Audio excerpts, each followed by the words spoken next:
हाँ जी, hello my dear friends, I hope you are doing well. I am Mohit Dhingra. Welcome again to Apex Institute. So Apex Institute Bathinda दी online YouTube classes ਦੇ ਵਿੱਚ ਇੱਕ ਵਾਰੀ ਫੇਰ ਤੁਹਾਡਾ ਸਵਾਗਤ ਹੈ। ਸੋ ਜਿਵੇਂ ਕਿ ਤੁਹਾਨੂੰ ਪਤਾ ਹੈ ਡੇਲੀ ਸ਼ਾਮ ਨੂੰ 4 ਵਜੇ ਆਪਾਂ ਡਿਸਕਸ ਕਰ ਰਹੇ ਹਾਂ ਇੰਪੋਰਟੈਂਟ ਆਪਣੇ ਪੋਲਿਟੀ ਦੇ ਸੈਸ਼ਨ ਨੂੰ, ਜਿਹਦੇ ਵਿੱਚ ਆਪਾਂ ਮੋਸਟ ਇੰਪੋਰਟੈਂਟ MCQs ਨੂੰ ਆਪਾਂ ਡਿਸਕਸ ਕਰ ਰਹੇ ਹਾਂ। ਠੀਕ ਹੈ ਜੀ। ਸੋ ਅੱਜ ਦੇ ਸੈਸ਼ਨ ਦੇ ਵਿੱਚ ਵੀ ਆਪਾਂ ਡਿਸਕਸ ਕਰਾਂਗੇ ਆਪਣੇ ਪੋਲਿਟੀ ਦੇ ਮੋਸਟ ਇੰਪੋਰਟੈਂਟ ਕੁਐਸਚਨਸ।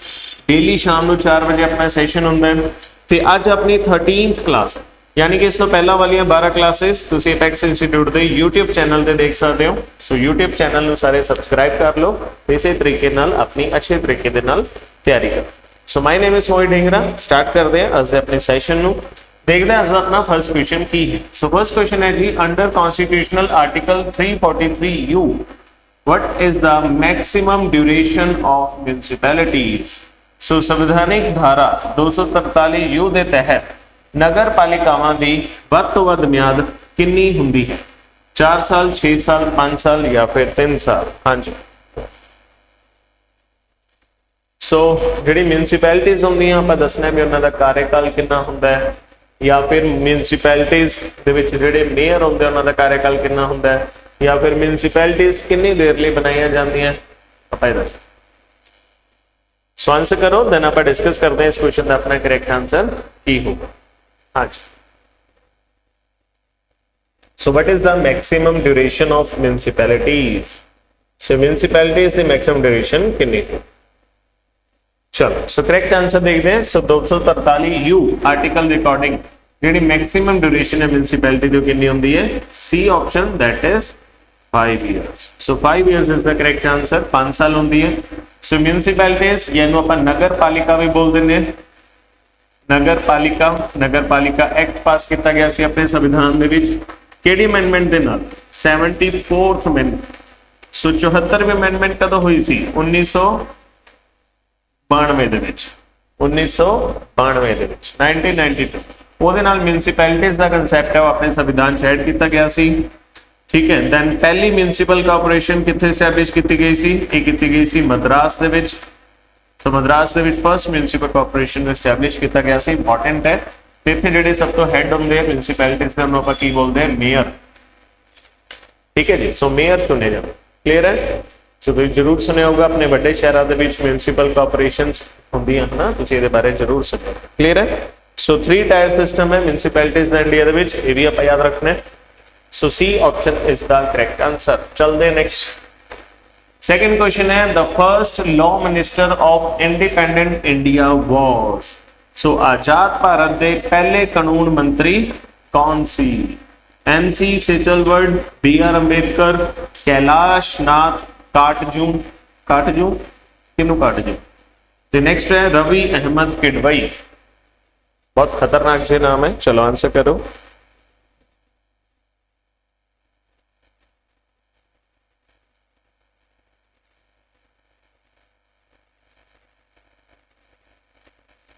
सो वेरी इंपॉर्टेंट क्वेश्चन। अपने आजाद भारत दे पहले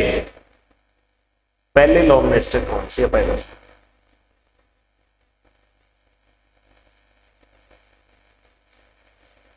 सो वेरी इंपॉर्टेंट। चलो देखते हैं करेक्ट आंसर की। देखो कैलाश नाथ काटजू का काट दो ऑप्शन दे विच। बहुत ऑप्शन अपन डरा रही है, नहीं हो सकते। सो पहले लॉ मिनिस्टर कौन सी? BR Ambedkar. So B option is the correct answer, that is BR Ambedkar. So जरूर इन्हां दा नाम आपां सुने हुए BR अंबेडकर। इन्हां नूं आपां फादर ऑफ इंडियन कॉन्स्टिट्यूशन भी कह दिंदे हैं। फादर ऑफ इंडियन कॉन्स्टिट्यूशन भी इन्हां नूं आपां कह दिंदे हैं BR अंबेडकर। पूरा नाम सी भीमराव रामजी अंबेडकर। ठीक है। देन मध्य प्रदेश ਦੇ ਵਿੱਚ ਇਹਨਾਂ ਦਾ ਜਨਮ ਹੋਇਆ ਸੀ ਭੀਮਰਾਓ ਅੰਬੇਦਕਰ ਦਾ, BR ਅੰਬੇਦਕਰ ਦਾ। ठीक है। सो पहले लॉ मिनिस्टर सी अपने इंडिपेंडेंट इंडिया ਦੇ, आजाद भारत। क्लियर है? सो याद रखना है B option is the correct answer. Next question देखते हैं। थर्ड क्वेश्चन देखो कि in the Supreme Court of India the maximum number of जजेस including the chief justice is now.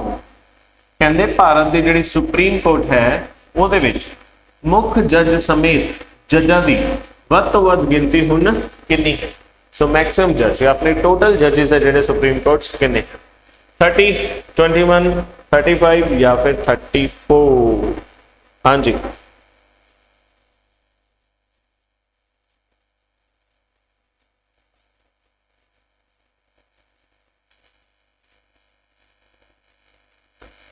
So maximum number of जजेस आप दसने अपने सुप्रीम कोर्ट दे विच किन्ने हैं?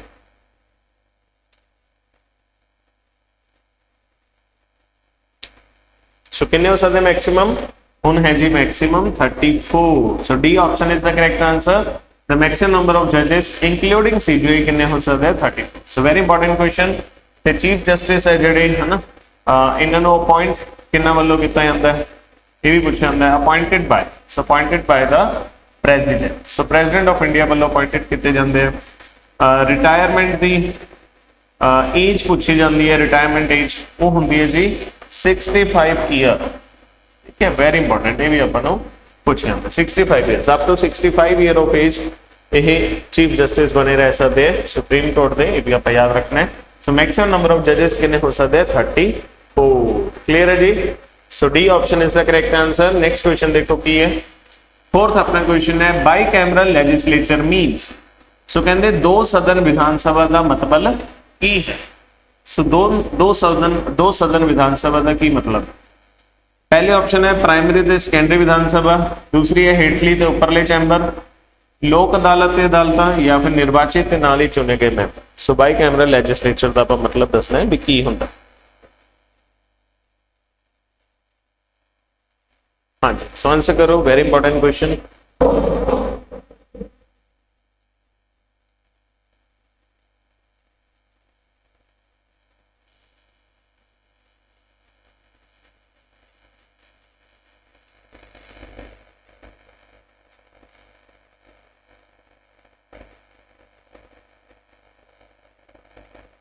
चलो क्लियर है। सो देखते हैं आंसर की है। सो बाई कैमरल लेजिस्लेचर का मतलब या दो सदनी विधानसभा का मतलब की होंदा है? लोअर हाउस का होना ते अपर हाउस का होना, या लोअर या अपर चैंबर का, या हेठले ते उपर चैंबर का। सो इन्हों आप बोलते हैं बाई कैमरल। बाई का मतलब भी दो होंदा है। ठीक है, बाई बाई आप बोलते हैं ना बाई। सो लोअर ते अपर हाउस या लोअर ते अपर हाउस। जिवें देखो अपनी पंजाब है, पंजाब की जिहड़ी विधानसभा है वो बाई कैमरल नहीं है। पंजाब की विधानसभा की है? यूनी कैमरल, सिंगल हाउस है, एक ही हाउस है विधानसभा। लेकिन कुछ स्टेटा विधानसभा भी होंगी है, विधान परिषद भी होंगी है, दोनों ही हाउसेज होंगे हैं। सो स्टेट जिन्होंने विधानसभा भी है, विधान परिषद भी है, उन्होंने आप बोल देंगे हैं बाई कैमरल लेजिस्लेचर। उन्होंने देखने को मिलता है। सो विधानसभा भी होंगी है, विधान परिषद भी होंगी। क्लियर है? सो बाई कैमरल लेजिस्लेचर का ये मतलब होता है that is lower and upper chambers. Clear है जी? नेक्स्ट क्वेश्चन देखते हैं की है, फिफ्थ क्वेश्चन है the members of the legislative assembly और। सो विधानसभा के मैंबर डैश हन की होंगे? लोकां वालों चुने गए होंगे हैं, संस्थानक संस्थावां वालों चुने गए होंगे हैं, राजपाल वद्दों नामजद वालों नामजद किए गए हैं, या तीनों तरीके राही मोड़े गए चुने गए हैं? सिंपली आप कह सकते हैं हाँ जी।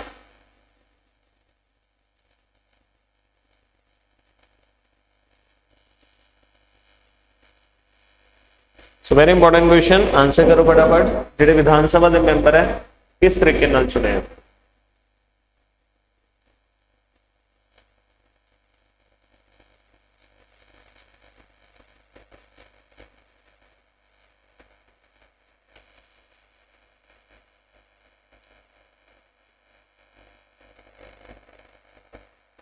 चलो सो करेक्ट आंसर दे दे।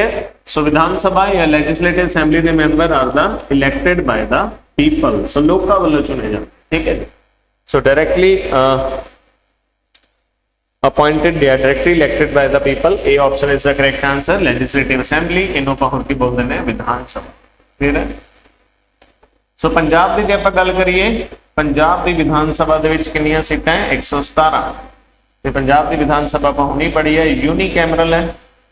यूनी कैमरल का मतलब भी होंगे सिंगल हाउस है, एक ही हाउस, एक ही हाउस विधानसभा। क्लियर है? नेक्स्ट देखो सिक्स क्वेश्चन है the members of the legislative assembly are elected for a term of. So कहते विधानसभा के मैंबर डैश की म्याद लई चुने जाते हैं। कितनी देर लिए चुने जाते हैं? 3 साल, 4 साल, 5 साल या फिर 6 साल, 6 साल। चलो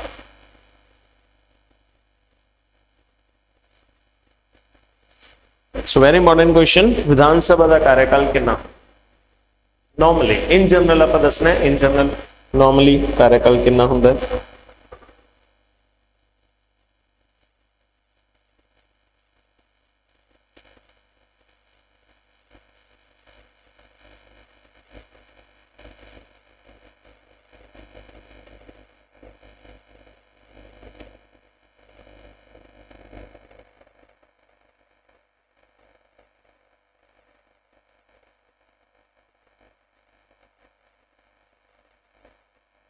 हाँ जी, सो देखिए करेक्ट आंसर। सो ਜਿਹੜੇ अपनी ਲੈਜਿਸਲੇਟਿਵ ਅਸੈਂਬਲੀ ਉਹਦਾ कार्यकाल कितना ਹੁੰਦਾ है? सी ऑप्शन, दैट इज 5 साल। सो 5 साल ਦਾ कार्यकाल ਹੁੰਦਾ अपनी ਲੈਜਿਸਲੇਟਿਵ ਅਸੈਂਬਲੀ ਦਾ, ਇਹ ਆਪਾਂ याद रखना है। क्लियर है जी? नेक्स्ट है, सो अगला क्वेश्चन है 7th question, which of the following does not come under fundamental duties? So very important question. So हेठ लिखे विचों केड़ा बुनियादी फर्ज के अधीन नहीं आउंदा, अपने मौलिक कर्तव्य दे विच नहीं आंदा?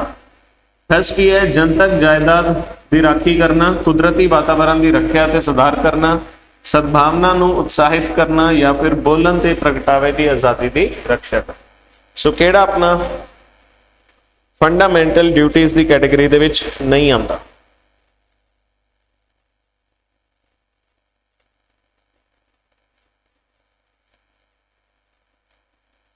हाँ जी,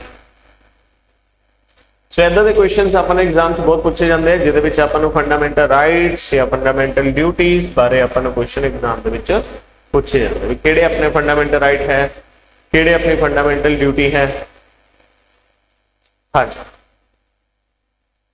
सो देखो, टू सेफगार्ड पब्लिक प्रॉपर्टी, जनतक जायदाद की राखी करना है तो अपनी ड्यूटी है, आपां नूं जिहड़ी नहीं आ पूछे।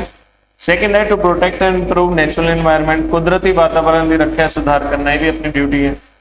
टू प्रमोट हार्मनी, सद्भावना उत्साहित करना, ये भी अपनी ड्यूटी है। लेकिन किंतु परंतु to protect freedom of speech and expression, बोलन आदि प्रगटावे की आजादी की रक्षा करना, ये अपनी ड्यूटी नहीं है। ये अपनी ड्यूटी थोड़ी है, ये तो अपना फंडामेंटल राइट है, ये तो अपना अधिकार है जी, fundamental right.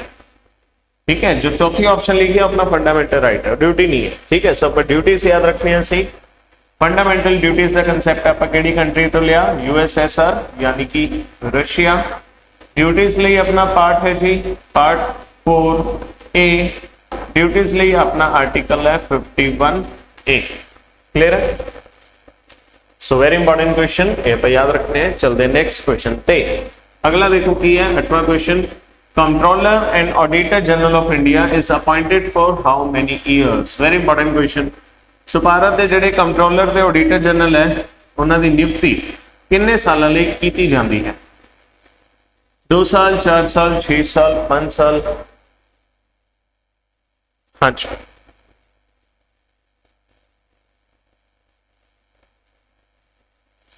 Very very important question, controller and auditor general नियुक्ति किन्ने सालां लई कीती जाती है?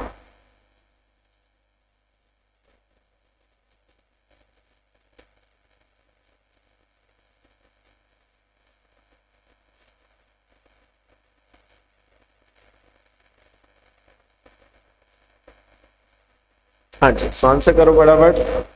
सो जिहड़े कैग होंगे अपने कंट्रोलर ऑडिटर जनरल, इन्हां नूं आपां कैग बोल दिंदे हैं। इन्हां दी नियुक्ति होंदी है 6 साल। ठीक है, वैसे कंडीशन होंदी है 6 ईयर्स और 65 ईयर ऑफ एज। ते अंदर लिखे होंगे which ever is earlier,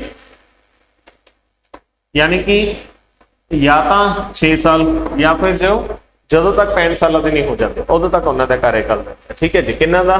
controller auditor general CAG. ठीक है, इन्होंने आप होर की बोलते हैं? इन्होंने आप बोलते हैं guardian of public purse. Guardian of public purse, public purse का रखवाला भी इन्होंने बोलते हैं। सारे एडिट्स करते हैं, ऑडिट्स करते हैं। ठीक है, सरकारी खाते भी वो कैग करते हैं। क्लियर है? C option is the correct answer. Next देखो 9th क्वेश्चन है, article 110 of the constitution of India deals with dash. So Bharat के संविधान की धारा 110 डैश के नाल संबंधित सो आर्टिकल 110 किहदे नाल डील करता है? Very important question. Ordinary bill, private members bill, money bill या फिर कॉन्स्टिट्यूशनल अमेंडमेंट बिल। हाँ जी, सो केड़ा आर्टिकल जिहड़ा है या आर्टिकल 110 जिहड़ा है किहदे नाल डील करता है, आपां ये दसना है, दस दो। सो आर्टिकल 110 डील करता है जी मनी बिल दे नाल। C option is the correct answer, that is money bill. ठीक है जी। सो मनी बिल बारे दस्या ते मनी बिल बारे आपां पढ़ते ही हैं कि मनी बिल दी इस डेफिनेशन दसी गई है। मनी बिल बारे दस्या गया भी मनी बिल नूं लोक सभा दे विच पेश किया जाता है ओनली।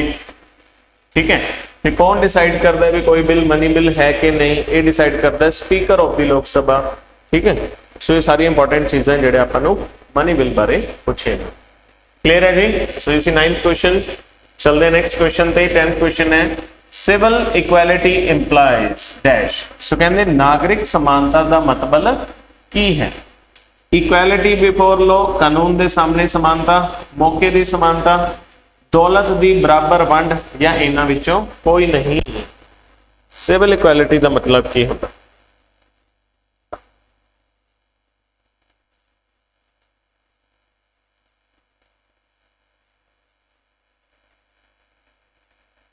हाँ जी,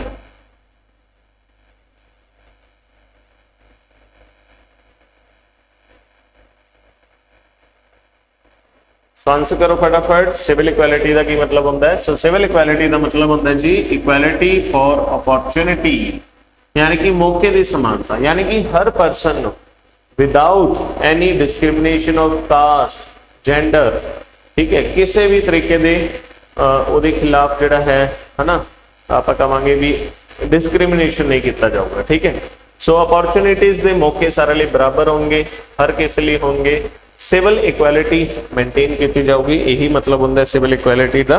ठीक है जी। सो सेम स्टेटस होगा लोगों का, है ना, कोई बड़ा छोटा समान ऐसा की चीज़ा नहीं होंगी, समान होगा। सो इन्हों आप बोलते हैं सिविल इक्वैलिटी। 11th क्वेश्चन देखो की है what should be the experience of advocacy in any high court for being a जज ऑफ सुप्रीम कोर्ट। सो कहते सुप्रीम कोर्ट का जज बनने लई किसी भी हाई कोर्ट विच वकालत का तजर्बा की होना चाहिए? Very very important. So Supreme Court के जज बनने ਉਹਦੇ ਲਈ किसी भी हाई कोर्ट ਦੇ ਵਿੱਚ एडवोकेट होना चाहिए। सो दसना भी किन्ने देर ਲਈ एडवोकेसी करनी पैंदी है? 10 साल, 5 साल, 15 साल या फिर 20 साल। हाँ जी,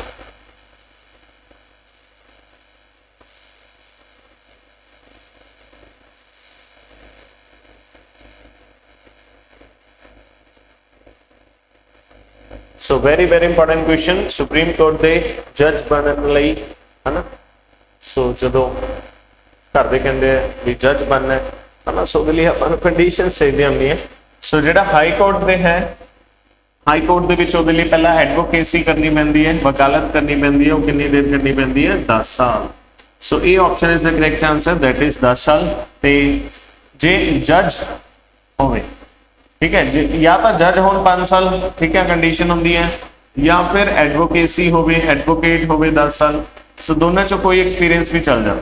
ठीक है, या 10 साल एडवोकेट हो या 5 साल जज हो। सो नहीं कंडीशन मिनिमम चाहिए है सुप्रीम कोर्ट के जज बना। क्लियर है? So A option is the correct answer, that is 10 years. Next देखो अगला 12वां क्वेश्चन है who was the first female जज to be part of the Supreme Court of India. So कहते भारत की सुप्रीम कोर्ट का हिस्सा बनने वाली पहली महिला जज कौन सी? सुजाता मनोहर, रूमापाल, फातिमा बीवी या फिर नन ऑफ दी। सो पहली महिला जो जज बनी सुप्रीम कोर्ट दे वो कौन बने?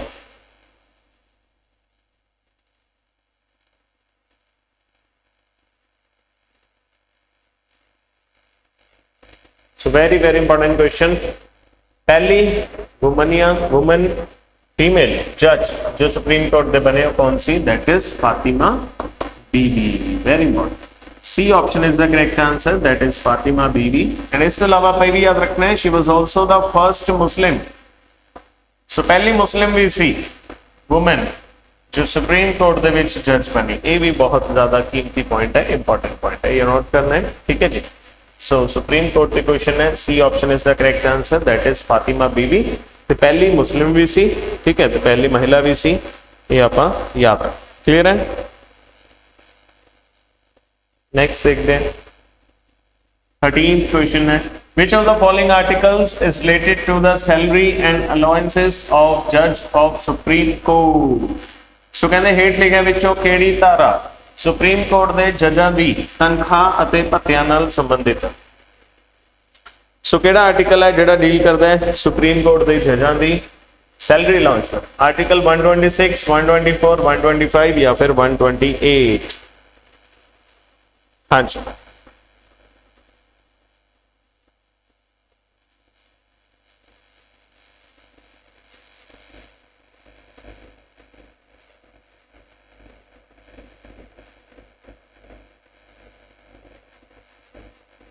so very important question।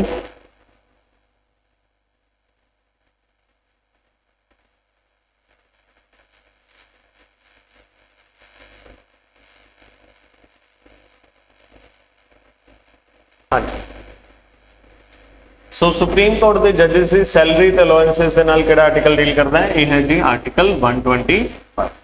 So C option is the correct answer, that is धारा 125 डील करती है सुप्रीम कोर्ट के जिहड़े जजेस हैं उन्हां दी सैलरी एंड अलाउंसेस दे नाल। क्लियर है?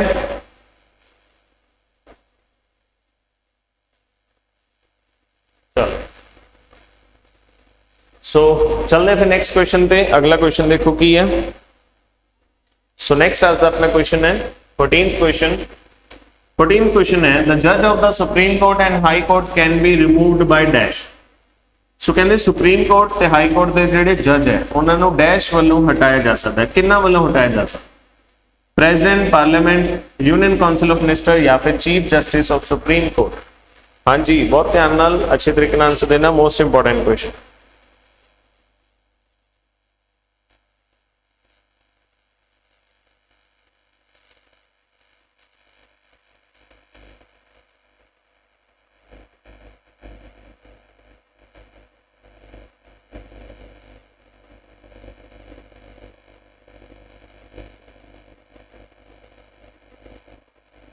हाँ जी, सो जज है ਜਿਹੜੇ सुप्रीम कोर्ट ਦੇ हाई कोर्ट ਦੇ ਉਹਨਾਂ ਨੂੰ ਕਿੰਨਾ ਵੱਲੋਂ ਹਟਾਇਆ ਜਾ ਸਕਦਾ ਹੈ, ਰਿਮੂਵ ਕੀਤਾ ਜਾ ਸਕਦਾ ਹੈ ਬਾय द प्रेसिडेंट ऑफ इंडिया। ठीक है, सो राष्ट्रपति ਦੇ ਆਰਡਰਸ ਤੋਂ ਬਿਨਾਂ ਨਹੀਂ ਹਟਾਇਆ ਜਾ ਸਕਦਾ।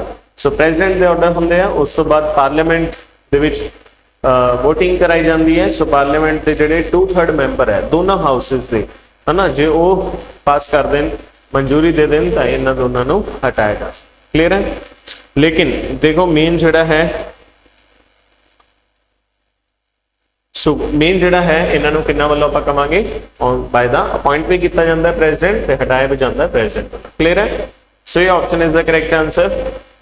ਤੇ ਦੇਖਦੇ ਹਾਂ ਅੱਜ ਦੇ ਸੈਸ਼ਨ ਦਾ ਅਗਲਾ ਕੁਐਸਚਨ 15th ਕੁਐਸਚਨ ਹੈ, which of the following chief justice of India had the opportunity to act as president of India? ਸੋ ਕਹਿੰਦੇ ਹੇਠ ਲਿਖੇ ਵਿੱਚੋਂ ਭਾਰਤ ਦੇ ਕਿਹੜੇ ਮੁੱਖ ਜੱਜ ਨੂੰ ਭਾਰਤ ਦੇ ਰਾਸ਼ਟਰਪਤੀ ਵਜੋਂ ਕੰਮ ਕਰਨ ਦਾ ਮੌਕਾ ਮਿਲਿਆ ਸੀ? है ना, सो इंपॉर्टेंट क्वेश्चन है। राष्ट्रपति जो जज सी जो राष्ट्रपति बने कौन सी? Justice M Hidayatullah, justice PV Gajendra Gadkar, justice Mehr Chand Mahajan या फिर none of these?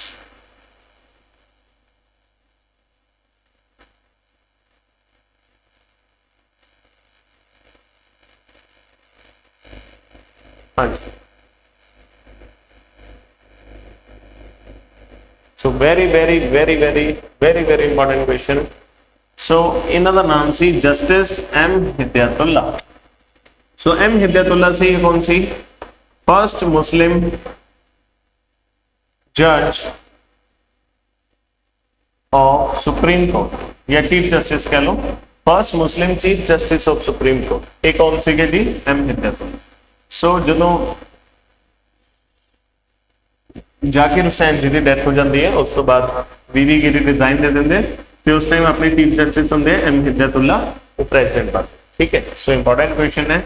So M Hidayatullah इन्होंने आप कह सकते हैं second president of India, sorry second Muslim president of India. ये भी इससे क्वेश्चन बन सकता है। ठीक है, दूसरे मुस्लिम प्रेसिडेंट भी सी, या आप कह सकते हैं पहले मुस्लिम चीफ जस्टिस भी सी, एम हिदायतुल्लाह।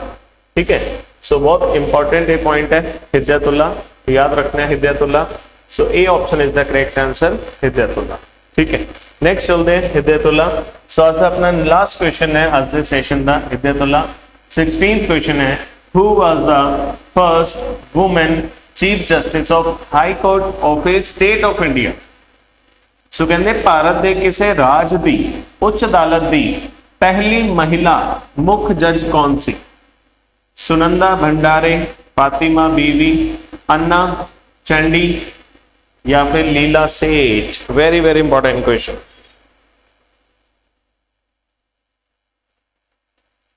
हाँ जी,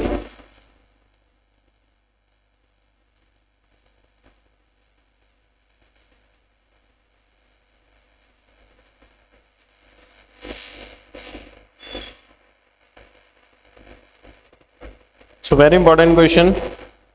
सो किसी स्टेट की बनने वाली पहली महिला चीफ जस्टिस कौन सी? इन्हों का नाम सी Leila Seth. So D option is the correct answer, that is Leila Seth. So लीला सेठ आप कह सकते हैं फर्स्ट वुमेन जज सी, फर्स्ट वुमेन जज ऑफ दिल्ली हाई कोर्ट। ठीक है, सो दिल्ली हाई कोर्ट की पहली महिला जज भी सी, या आप कह सकते हैं सो फर्स्ट वुमेन भी सी जो चीफ जस्टिस बने किसी हाई कोर्ट के, वो भी कौन सी? Leila Seth. So most important question सी याद रखना है, D option is the correct answer, that is Leila Seth. Clear है जी? चलो, सो ये सी अज के अपने इंपॉर्टेंट क्वेश्चंस जिन्हां विच आपां डिस्कस किए अपने पॉलिटी के मोस्ट इंपॉर्टेंट क्वेश्चंस नूं। आई होप तुहानूं सैशन अच्छा लग्या। सैशन अच्छा लग्या तो लाइक कर दिओ, शेयर कर दिओ। ठीक है जी, सो मिलते फिर अपने नेक्स्ट पार्ट दे विच, अचली नहीं करते। So till then thank you and best of luck, God bless you all.